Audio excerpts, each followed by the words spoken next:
distinguished gentleman from Panatag is willing to give one questions.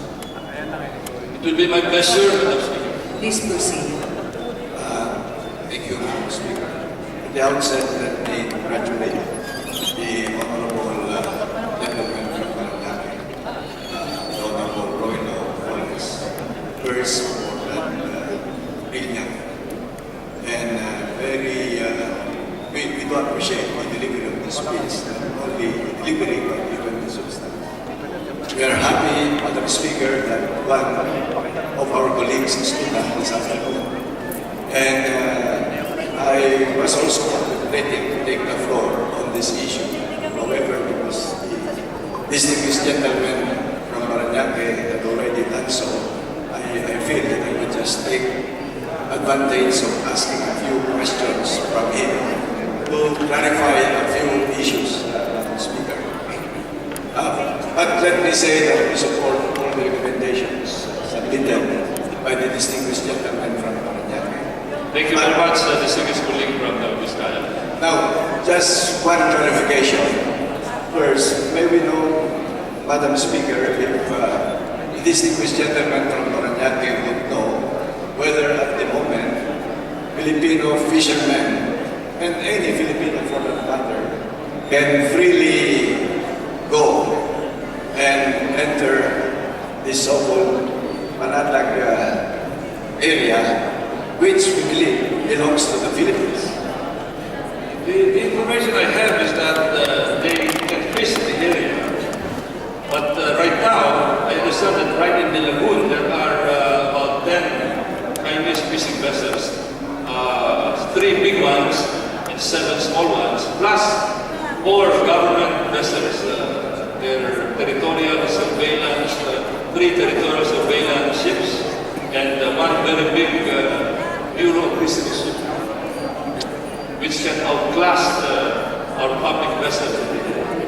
So that if these are mostly civilian vessels, with the exception perhaps of 1 or 2, including the surveillance vessel, what does this mean? Are Filipinos being prevented to go to the area where these vessels are situated, Madam Speaker? The information I have is that they cannot get close. They cannot close. Unlike before, I understand that before the standoff, Filipino fishermen and Chinese fishermen would fish together in the area, and sometimes even befriend each other, exchange experiences and stories with each other in a very cordial atmosphere. They could not come close. Is it because that is their desire to get closer, or because they are physically prevented from doing so? I'm not sure whether they're being physically prevented, but I think the mere presence is intimidating. Okay. So that in the event that they are not being prevented, then well and good. But if they are being prevented, Madam Speaker, then I think that should be something that would worry us. Not only the Philippine government, but everybody in the Philippines. Because if we believe that that area belongs to us, then even if there are Chinese boats in the area, but it belongs to us, anytime pwede natin pasupin at puntahan, Madam Speaker, di ba? That is correct. But pero mukhang hindi gano'n ang sitwasyon doon. So hindi gano'n ang sitwasyon. Therefore, Even the Philippine vessels are keeping a safe distance, about 3 kilometers, 8 kilometers away from the Chinese vessels. so therefore, Madam Speaker, while perhaps we don't want to admit it, but effectively, because of their presence, we could not now go to those areas, and therefore that will negate our position that that area belongs to the Philippines, insofar as the Chinese are concerned, Madam Speaker. Well, not exactly. I think we're just being diplomatic about it. We are being judicious. We don't want a physical confrontation that would deteriorate into something worse. Okay, and this presentation duly agrees with that statement and the position taken by the Philippine government. But while we are doing it diplomatically and judiciously, my worry based on the presentation done by the distinguished gentleman from Panatag, it would seem that the thinking of the Chinese is they don't share that kind of attitude, and they are literally saying it can be resolved militarily.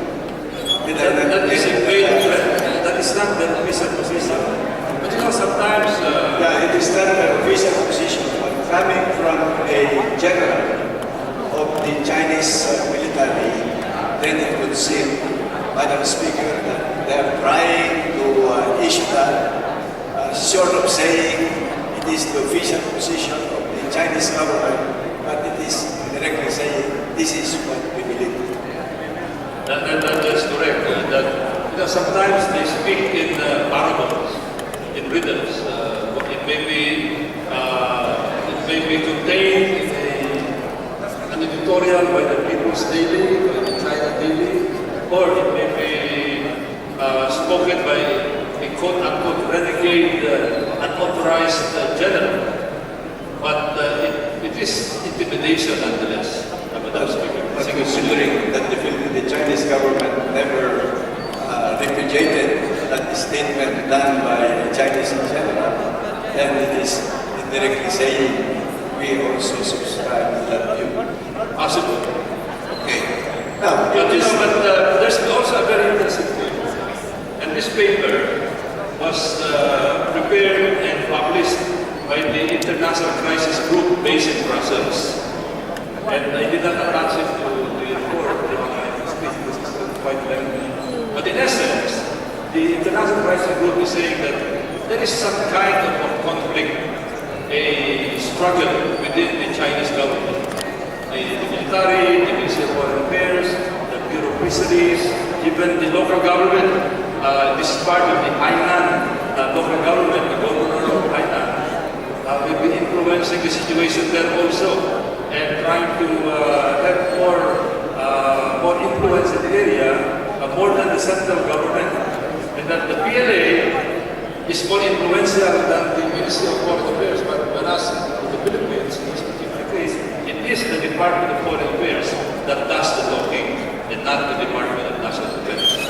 And that is what worries me, Madam Speaker. In the Philippines, we know that civilian authority is more supreme than military. But in China, it would seem, based on your admission, it is otherwise.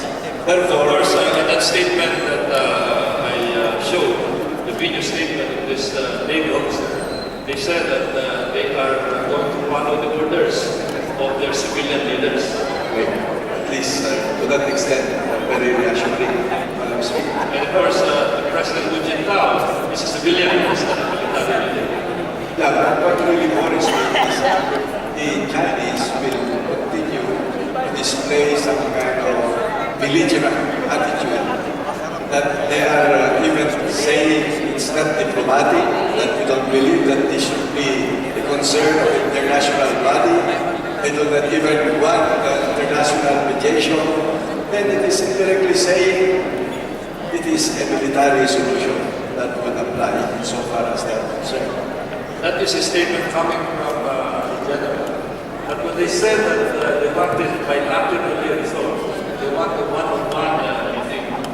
But we would rather have a multilateral approach here, an international approach, because a one-on-one meeting will be a meeting between a giant and a not so giant. You know, we would be at a terrible disadvantage in that particular case. I get the point of the gentleman from Panatag.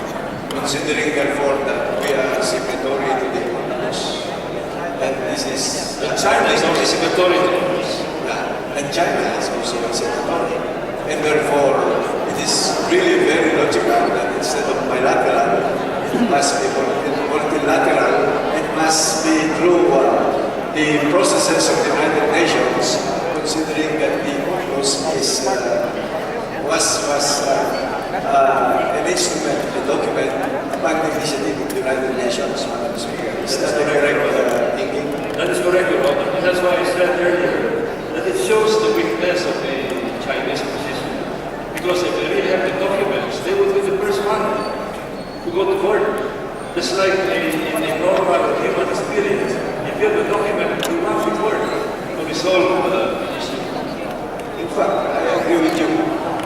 my concern is they keep on bullying us. I would like to borrow your language. Anyway, this is also the language that is being used by the media. China keeps on bullying us.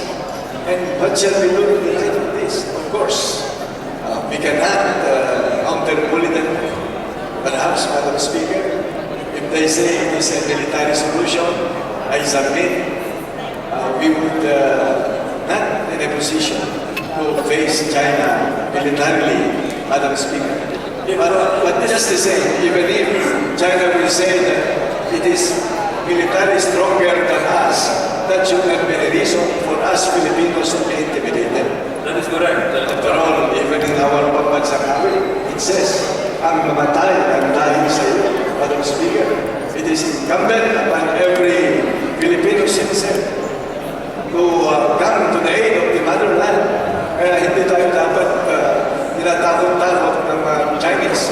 But the only reason why I'm raising this is in order to also open the eyes of our government authorities in order that other avenues could be explored and other schemes could be resorted to in order that we can counteract these antics being done by the Chinese government, Madam Speaker.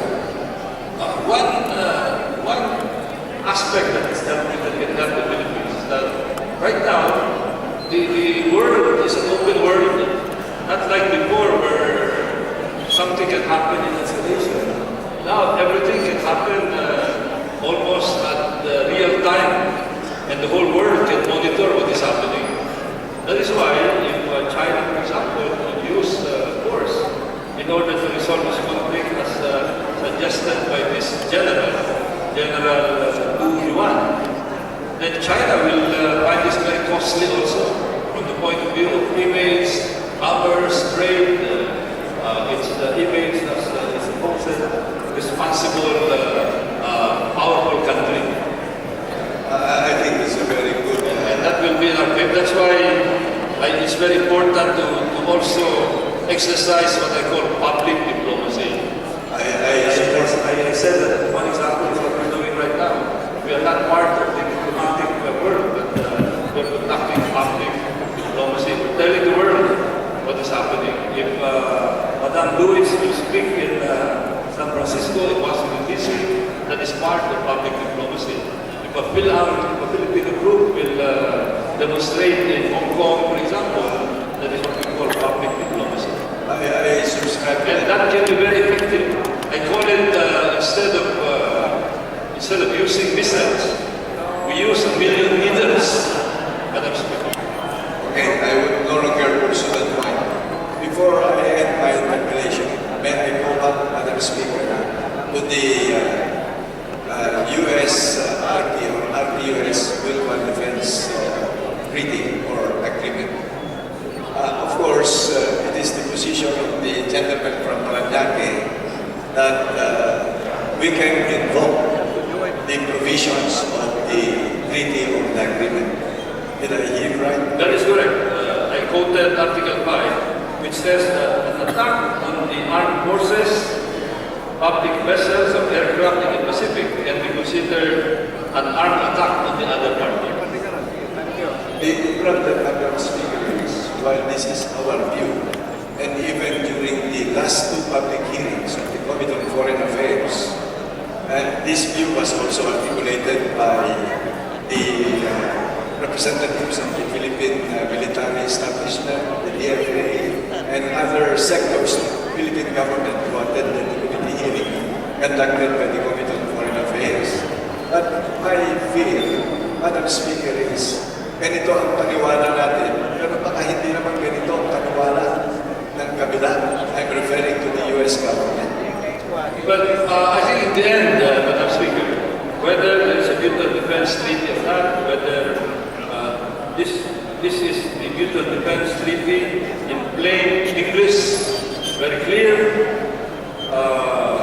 there is nothing ambivalent about this. It is very clear what armed forces means. It's very clear what the public vessel is, what the public aircraft is, what an armed attack is. It's all very clear. But then the other party will decide that the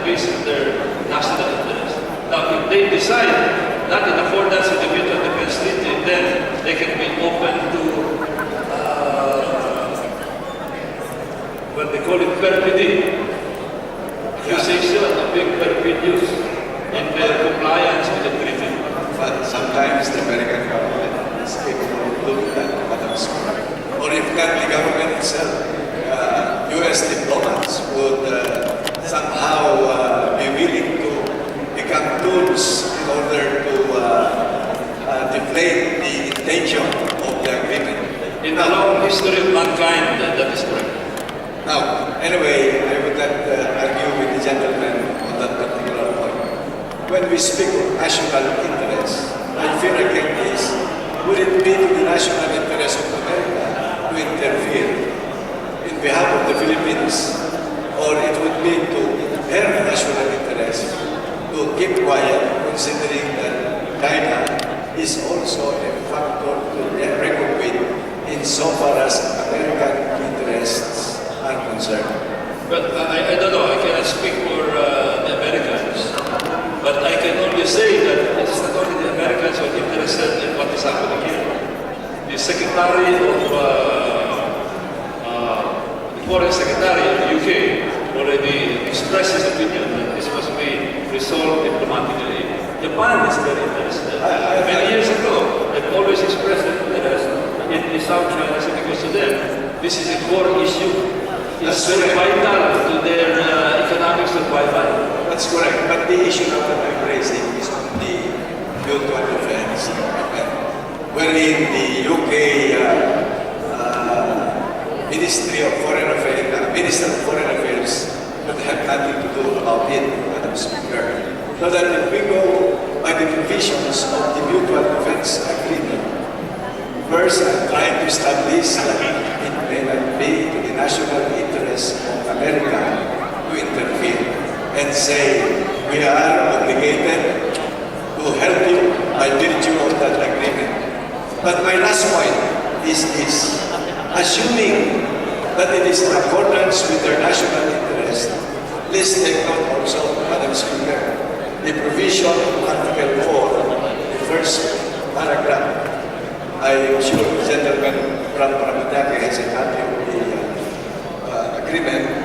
Each party recognizes that an armed attack in the Pacific area on either of the Pacific would be dangerous to its own peace and safety, and declares that it would act to meet the common dangers in accordance with its constitutional processes.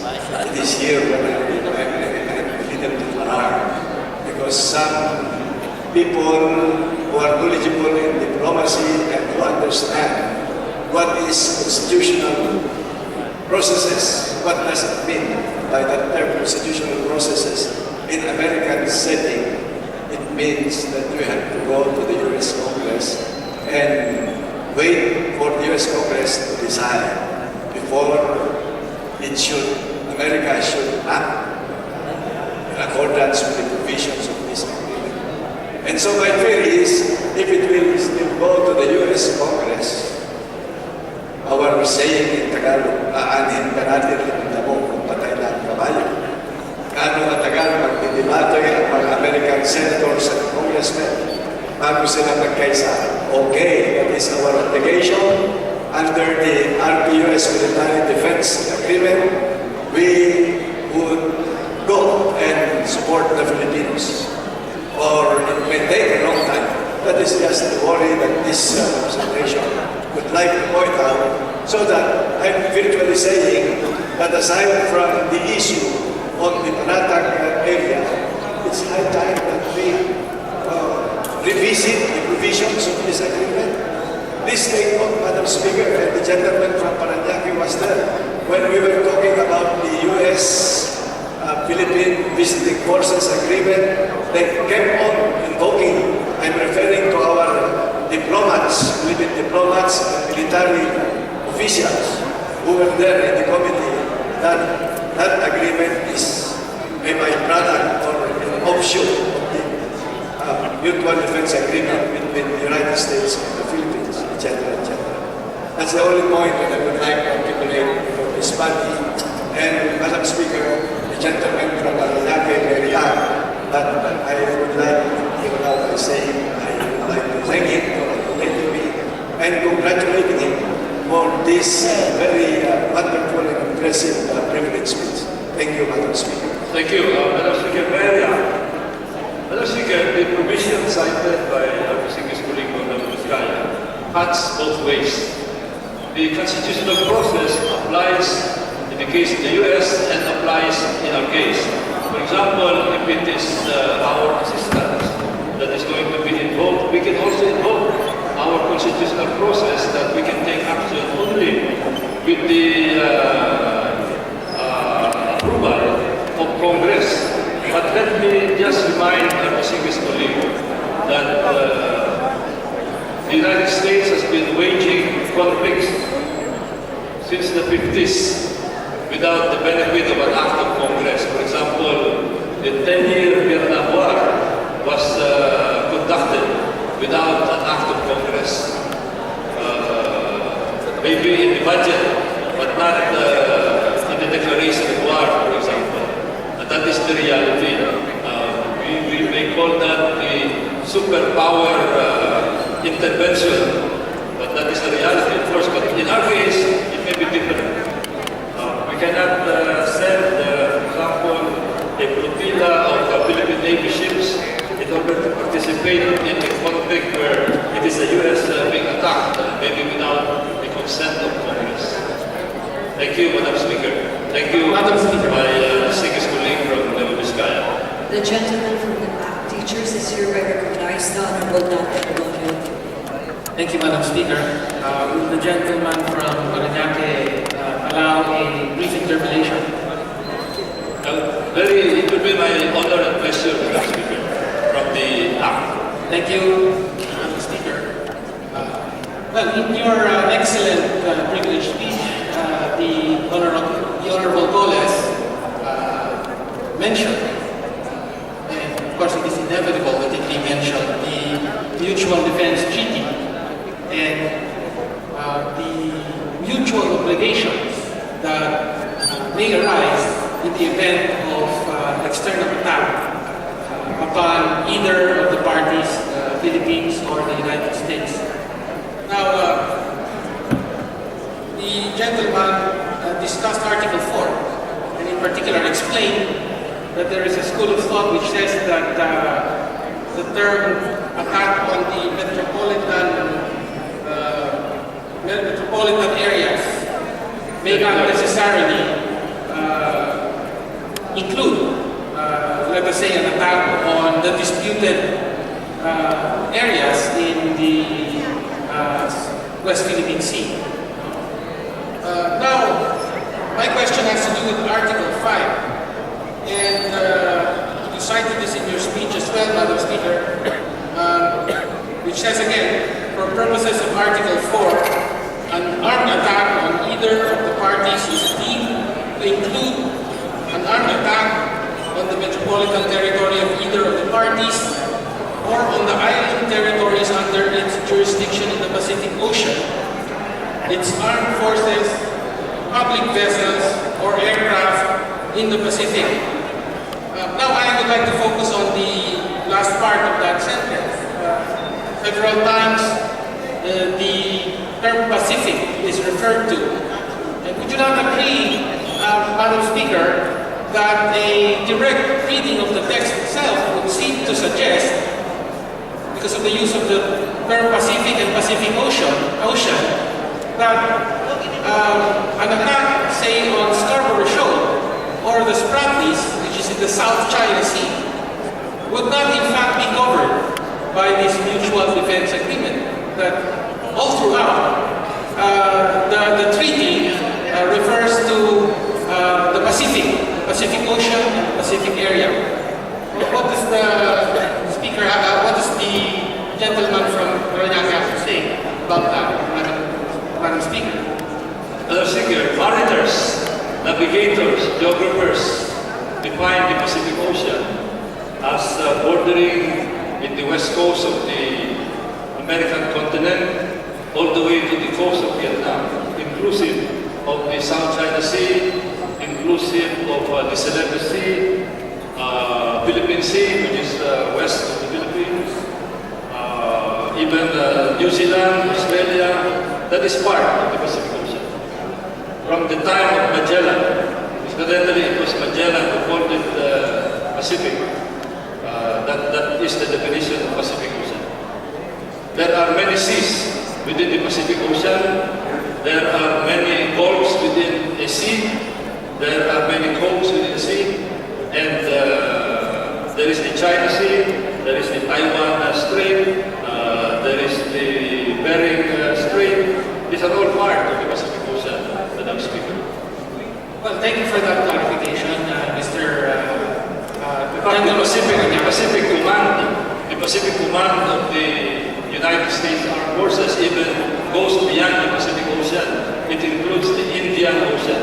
If you look at the logo of the Pacific Command, the Philippines is almost dead center, and you have the ocean, the Pacific Ocean, from the Philippines all the way to the west coast, and from the west coast of the Philippines all the way to the Indian Ocean up to the Arabian Sea.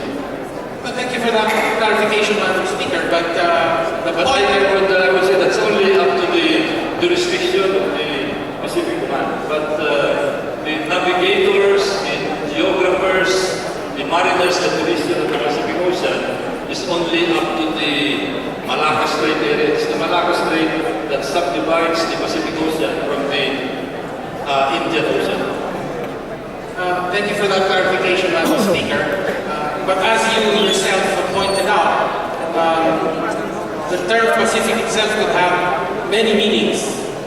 As you said, as far as the U.S. military or U.S. Navy is concerned, when they say Pacific Ocean or the Pacific Command, it includes even as far west as the Indian Ocean, which would not be in accord, say, with, obviously, as you said, the term as defined by mariners and so on. So in other words, I would just like to point out then that there are certain terms here which are not clarified in the text and perhaps would require jurisprudence or could require jurisprudence for clarification, seeing as the treaty has never been invoked in practice, in terms of responding to an external attack. So thank you for that clarification, Madam Chair.